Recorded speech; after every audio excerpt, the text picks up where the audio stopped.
ভোরের আলো ফুটতেই পাহাড়ের ওপরে দেখা যায় ঝলমলে এক পরীদের রাজ্য।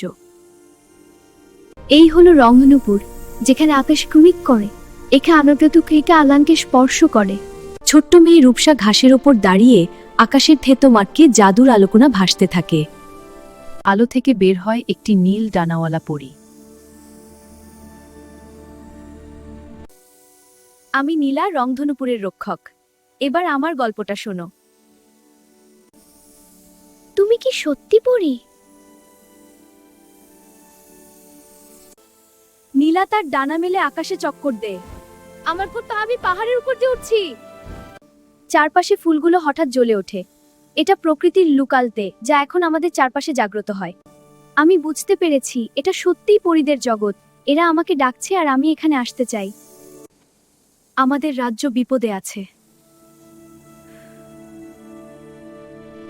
দূরে কালো মেঘ জমতে শুরু করে।